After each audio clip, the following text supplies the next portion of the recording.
Hello everyone. तो हमने last class में एटॉमिक स्ट्रक्चर स्टार्ट किया था और मैंने आपको बहुत ही बेसिक टर्म्स बताया था, लाइक आइसोटोप्स क्या होते हैं, फिर एटॉमिक नंबर मास नंबर बताया था, फिर आइसोबार बताया था, आइसोटोन्स, आइसोडाइफर, आइसोस्टर, ये सारे टर्म्स मैंने डिस्कस किया था। तो चलिए अब मेन टॉपिक स्टार्ट करते हैं। तो देखो यार, एटॉमिक स्ट्रक्चर में मैंने जैसे कि आपको लास्ट क्लास में एक्सप्लेन किया था हम लोग क्या पढ़ने वाले हैं। तो हेडिंग से ही आपको समझ में आ रहा होगा, एटम का स्ट्रक्चर, इसके बारे में ही हम डिस्कस करने वाले हैं। मीन्स इस चैप्टर में हमारा मेन फोकस ये होगा कि एटम एक्चुअली में कैसा दिखता होगा, राइट।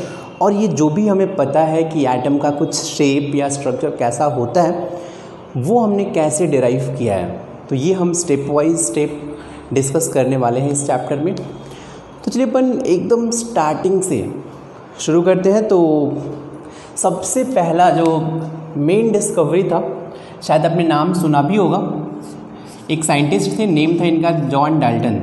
इन्होंने अपना डाल्टन्स एटॉमिक थियोरी दिया था। बहुत सारे लोगों को ये पता भी होगा, डाल्टन्स एटॉमिक थियोरी मीन्स ये थियोरी ऑलमोस्ट आया था 1806 के आसपास आया था। फिर से आपको डेट लर्न नहीं करना है, राइट। तो यार हुआ क्या कि जॉन डाल्टन ने एक बहुत ही बेसिक सा थियोरी दिया था। उन्होंने एक स्टेटमेंट दिया कि जो कुछ भी बना है, जैसे मान लो ये मैटर है, ऑफकोर्स आपको पता होना चाहिए कि मैटर क्या होता है। तो मैटर मीन्स आपने बचपन में पढ़ा होगा यार, matter means which occupy space and has मास, हम इनकी बात कर रहे हैं। तो जैसे बाकी सब चीज़ों जैसे स्मेल में मास नहीं होता है, तो ये मैटर नहीं है, राइट।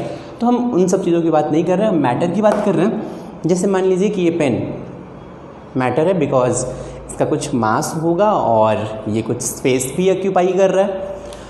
अब इस मैटर को अगर आप ब्रेक करते जाएंगे, ब्रेक करेंगे, फिर ब्रेक करेंगे, फिर हाफ मिल गया, फिर ब्रेक किया, फिर हाफ मिल गया, फिर ब्रेक किया, फिर हाफ मिल गया, ब्रेक किया, हाफ मिला, फिर ब्रेक किया, ब्रेक करते गए, तो एक ऐसा टाइम आएगा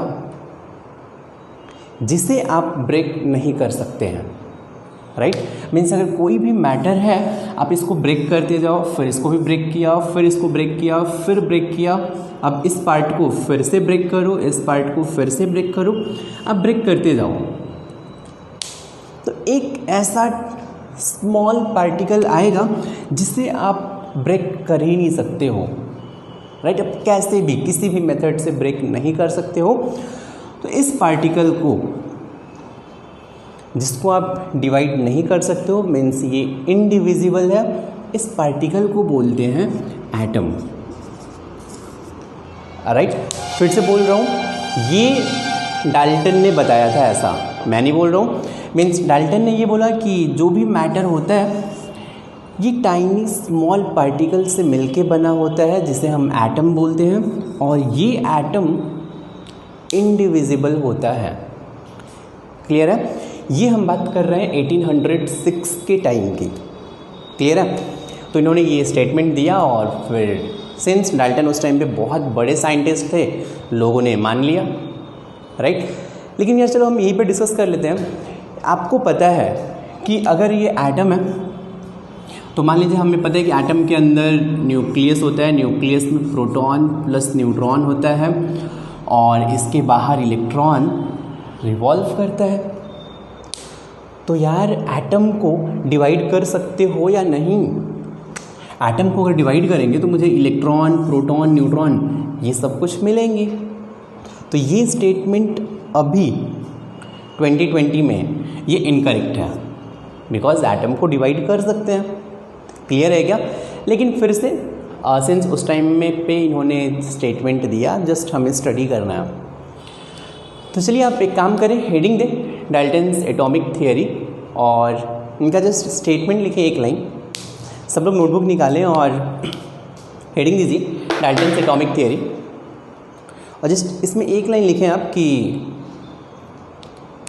मैटर इज़, नोट करें आप, matter is composed of small tiny particles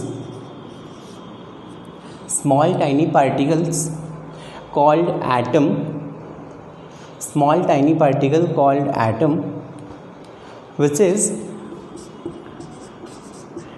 indivisible,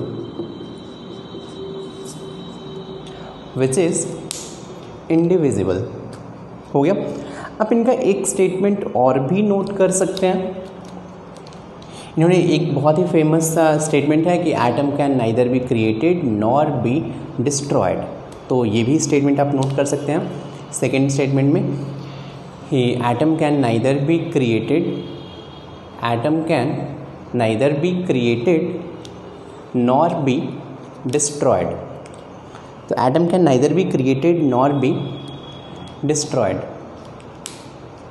हो गया। चलिए अगर आपने नोट कर लिया तो चलिए अब साथ में ही अपन इस थियरी का डिमेरिट भी पढ़ लेते हैं। तो हेडिंग दीजिए, इसका डिमेरिट क्या है। तो यार डिमेरिट तो आपको एक तो यही पे समझ में आ रहा होगा यार कि हमें पता है एटम इज़ इनडिविजिबल। ये स्टेटमेंट ही गलत है यार, बिकॉज एटम को हम डिवाइड कर सकते हैं और एटम प्रोटॉन, न्यूट्रॉन, इलेक्ट्रॉन से बना है। फिर से बोल रहा हूँ, अभी हमारे 11th एंड 12th सिलेबस में सिर्फ ये 3 फंडामेंटल पार्टिकल पढ़ने हैं। अदरवाइज़ बहुत सारे लोगों को इंटरेस्ट होगा, मुझे पता है, और भी बहुत सारे पार्टिकल होते हैं। मीन्स पॉजिट्रॉन होता है, मीन्स ठीक, और भी ऐसे बहुत सारे पार्टिकल हैं, हमें मतलब नहीं है।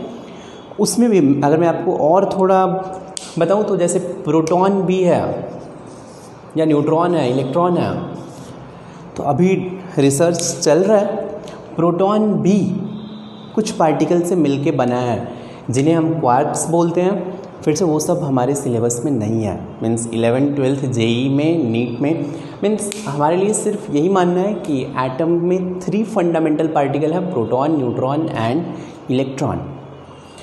बाकी कुछ लोगों ने अगर पढ़ा होगा तो फिर से अभी वो नॉलेज आप साइड में रखें। प्रोटॉन भी किसी से मिलके बना है, फिर से बोल रहा हूँ, लेकिन वो हमारे सिलेबस में नहीं है। ठीक, अभी उतना डीप में हमें स्टडी नहीं करना है, हमें सिर्फ इतना ही पढ़ना है। तो चलिए पहला आप डिमेरिट लिखें। तो फर्स्ट डिमेरिट है, ठीक है, फर्स्ट पॉइंट डिमेरिट में लिखिए कि atom is composed of proton, neutron and electron. Atom is composed of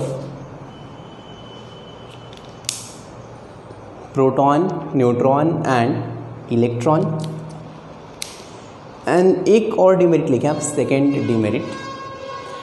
second demerit क्या है कि यार डाल्टन भाई साहब ने बोला कि atom can neither be created nor be destroyed.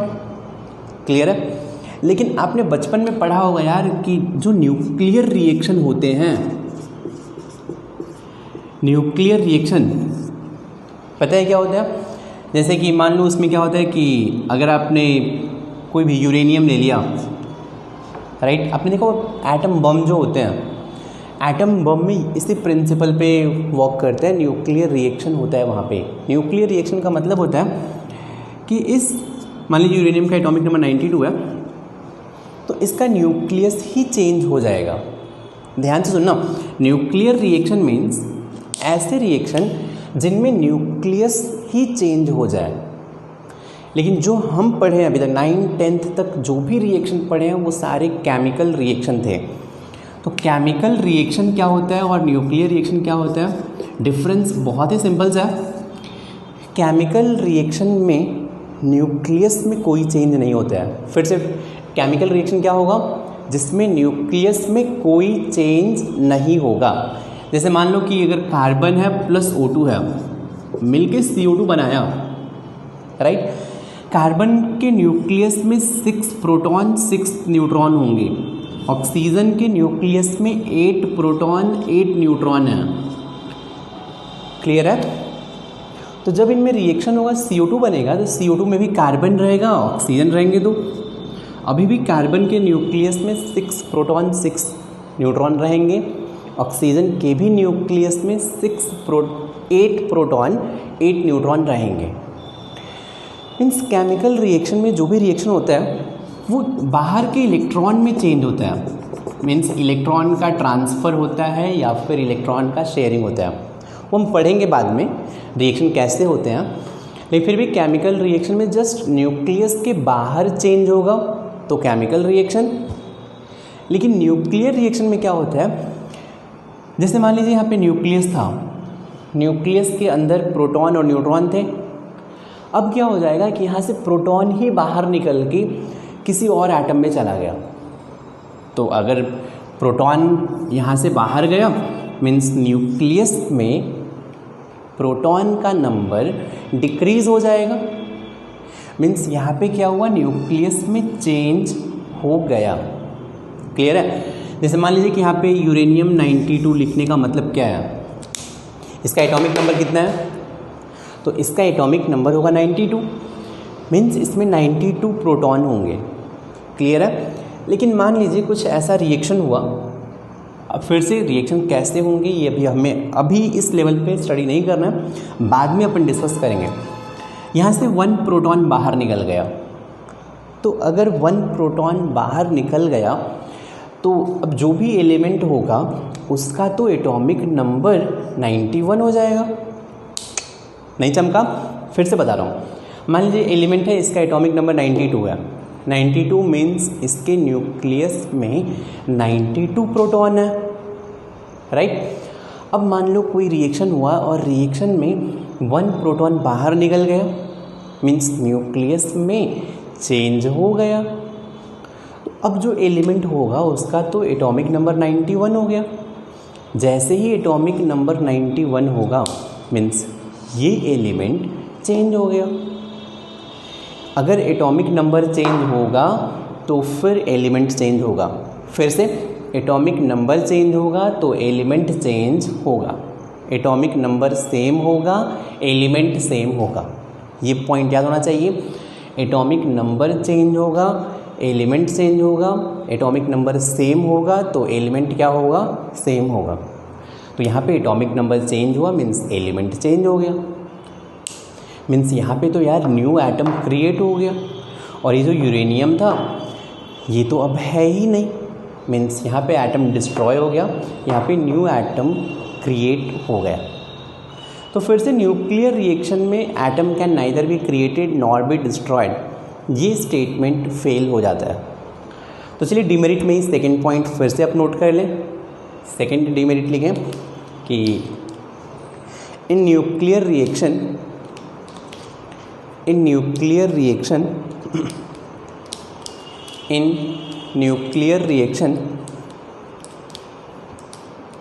atom can be destroyed, atom can be destroyed or new atom can be formed.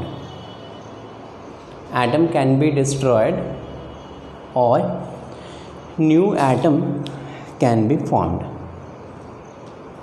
हो गया। तो चलिए जल्दी से आप नोट भी करते ना। तो देखो ये था यार डाल्टन्स एटॉमिक थियरी। अब अपन इसे यहीं से स्टार्ट करते हैं। जब डाल्टन ने अपना एटॉमिक थियरी दिया था तो सब लोगों ने मान लिया था कि एटम इंडिविजिबल होता है, राइट। फिर अब कौन से एक्सपेरिमेंट हुए जिससे पता चला कि एटम को डिवाइड कर सकते हैं या फिर एटम किसी small particle proton, neutron, electron से मिलके बना है। तो वो कौन से एक्सपेरिमेंट थे, अब ये हम स्टडी करने वाले हैं, राइट। तो चलिए ये कौन सा एक्सपेरिमेंट था, बहुत ही सिंपल है। आपने 9th में या 10th में पढ़ा होगा, डिस्चार्ज ट्यूब एक्सपेरिमेंट। कुछ याद आ रहा है? आपने पढ़ा होगा डिस्चार्ज ट्यूब एक्सपेरिमेंट।